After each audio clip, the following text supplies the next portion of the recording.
Wakilan BINUS sendiri.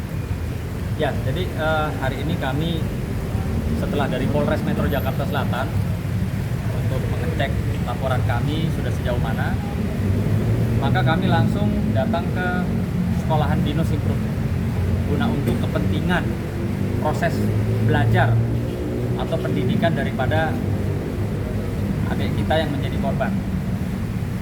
Kami dari tim kuasa hukum datang dan menyampaikan maksud dan tujuan kami adalah ingin menanyakan bagaimana ke depan proses belajar mengajar anak korban. Karena sudah berbulan-bulan tidak masuk sekolah. Kalau ada yang tanya kenapa nggak masuk sekolah, tentunya karena ada satu peristiwa, ada trauma yang dimana saya mendapatkan informasi juga dari pihak orang tua korban. Sekolah tidak bisa menjamin keamanan korban untuk kembali bersekolah, sehingga pernah ada sekolah online diadakan sekolah online. Nah, kedatangan kami juga ke sini selain mempertanyakan masalah tentang pendidikan anak korban, kami juga mempertanyakan sistem keamanan sekolah ini seperti apa. Kok bisa kejadian penganiayaan, pelecehan, pengeroyokan itu terjadi berulang? Seperti apa yang dialami, seperti apa yang kami laporkan. Kok bisa gitu loh. Makanya tadi saya juga bicara sama chief security-nya, dia mengaku sebagai chief security. Saya tanya, bagaimana keamanan seorang murid di sekolah? Korban ini murid loh. Korban ini bayar loh, orang tuanya bayar. Tidak pernah tidak bayar di sekolah. Artinya harusnya memiliki rasa aman dan nyaman yang sama di sekolah ini. Nah, ini yang tidak didapatkan, makanya kami selaku tim kuasa hukum mendatangi untuk menanyakan audiensi untuk minta klarifikasi ini seperti apa. Namun demikian, kami semua orang tua korban, kami tim kuasa hukum sangat menyayangkan bahwa kehadiran kita hari ini tidak direspon dengan baik oleh pihak sekolah maupun pihak keamanan dari gedung sekolahan BINUS Improve ini. Jadi saya rasa ya nggak perlu kita nunggu lama-lama. Hasilnya kami tidak ditemui atau tidak dijawab yang menjadi keinginan maksud tujuan kami hari ini. Terus langkah selanjutnya apa, Bang, setelah hari ini tidak diterima oleh pihak BINUS sendiri? Ya, jadi perlu kami sampaikan bahwa pertama-tama kami sangat kecewa ya, karena ternyata pihak manajemen di sini tidak bertanggung jawab, tidak menjamin klien kami untuk bersekolah di sini, sehingga sudah beberapa bulan ini dia tidak layak mendapatkan pendidikan yang seharusnya didapatkan. Dan yang kedua, kami mau sampaikan juga bahwa hari ini ternyata permintaan kami untuk bertemu dengan pihak manajemen juga tidak direspon dengan baik. Harusnya manajemen harus ketemu kami untuk memberikan masukan, saran, bahkan kronologis yang benar kepada pihak kami. Karena yang datang ini adalah tim kuasa hukum dan juga tim media untuk mendapatkan berita yang baik dan benar. Ya, ternyata tidak direspon juga. Tadi kami minta legalnya untuk dipertemukan dengan pimpinan, ternyata tidak juga. Artinya memang dari kejadian awal sampai dengan klien kami masuk rumah sakit, ada pihak keamanan diduga melihat kami membiarkan. Ini juga tidak dilakukan. Sehingga kami mau sampaikan kepada pihak manajemen sekolah ini, BINUS ini, untuk supaya pertama-tama pertanggungjawabkan apa yang terjadi kepada klien kami. Karena apa yang dilakukan terhadap klien kami ini sangat merugikan orang tua yang selama ini membiayai sekolah yang begitu mahal. Harusnya dia mendapatkan hak yang sama dong.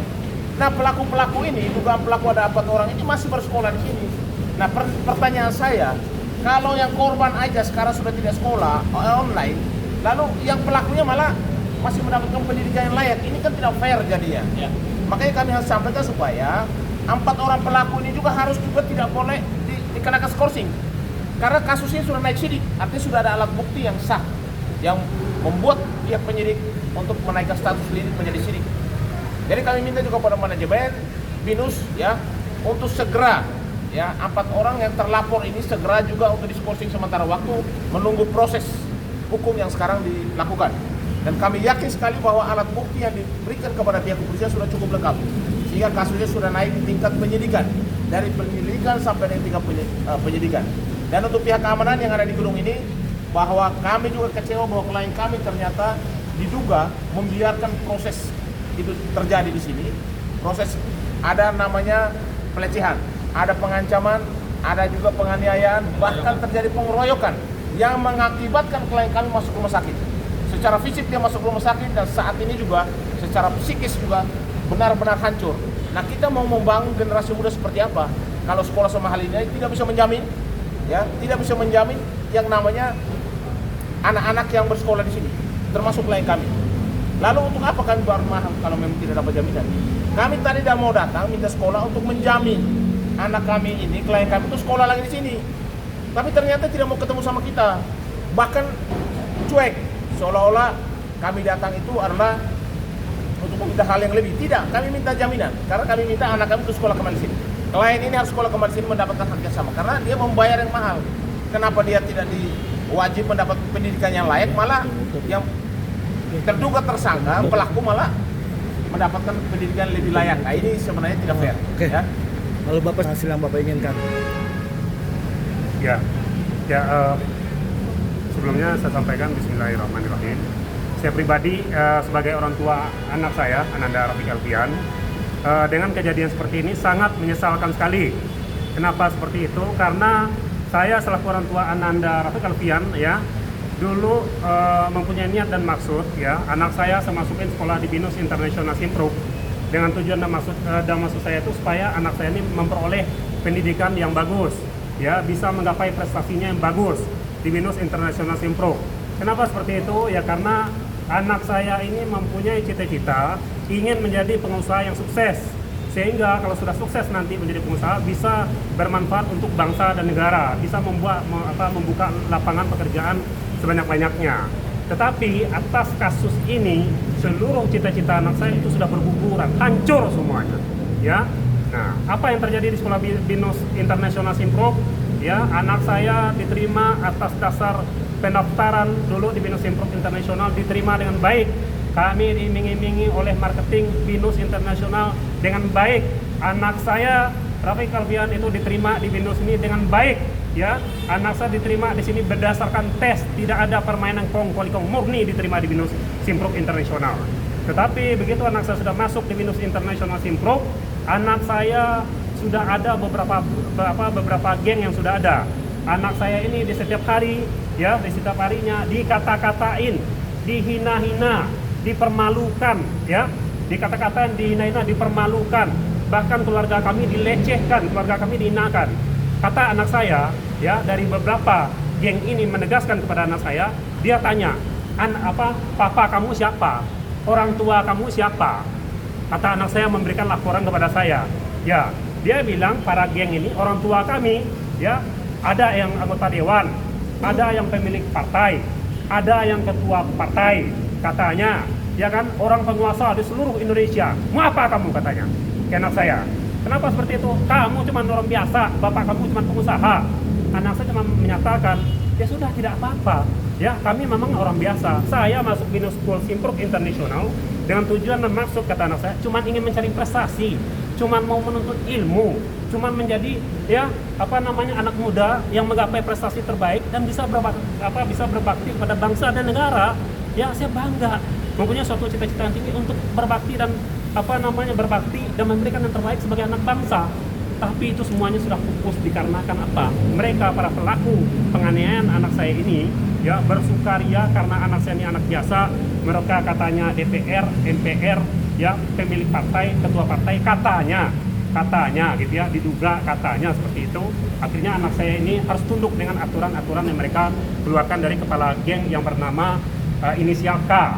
Nah, inisial K ini menyampaikan kepada anak saya, Rafiq Alfian, kalau kamu mau aman sekolah di BINUS School International ini, kamu harus tunduk dengan aturan-aturan kita. Apa aturannya? Yang pertama sekali, anak saya ini setiap hari dimaki-maki, dihina-hina, ya, dipegang-pegang kemaluannya oleh yang berinisial K, ya. Setiap hari, ya, dihina-hina, dicaci maki, dipegang-pegang kemaluannya, ditarik-tarik rambutnya, selalu dihina-hina, berlangsung seperti itu, berlangsung lagi seperti itu terus. Lalu anak saya ini sudah menyampaikan, sudah melaporkan peristiwa ini kepada guru yang bersangkutan, ya, yang berinisial Mr. L gitu, ya. sudah selalu disampaikan juga ke kepala sekolah dan beberapa guru-guru yang terkait dengan ini. Tetapi dari guru ini selalu memberikan penegasan kepada anak saya, ya udah Rafiq, gitu kan, ya udah katanya kan, udah kamu karena anak baru di sini, udah kamu menyesuaikan diri aja dulu. Mungkin kamu harus introspeksi diri, harus bisa diri. Oke, nggak apa-apa. Selalu begitu terus dari hari ke hari, dari waktu ke waktu, dibully, ditekan, ngancam. Anak saya ini tidak pernah melapor, bukan anak yang cengeng, tidak pernah melaporkan kepada kami selaku orang tuanya. Cuman anak saya ini selalu mendiamkan dan cuma berdiskusi dengan pihak sekolah. Tetapi setiap berdiskusi tidak pernah ada jalan keluarnya, ya, tidak pernah ada solusi-solusi terbaik dari sekolahnya, dan tidak pernah memperhatikan anak saya, Ananda Rafiq Alfian ini. Sehingga dengan pembiaran seperti ini, gitu ya, ditekan, diancam, dipermalukan. Nah, terjadilah peningkatan pembulian.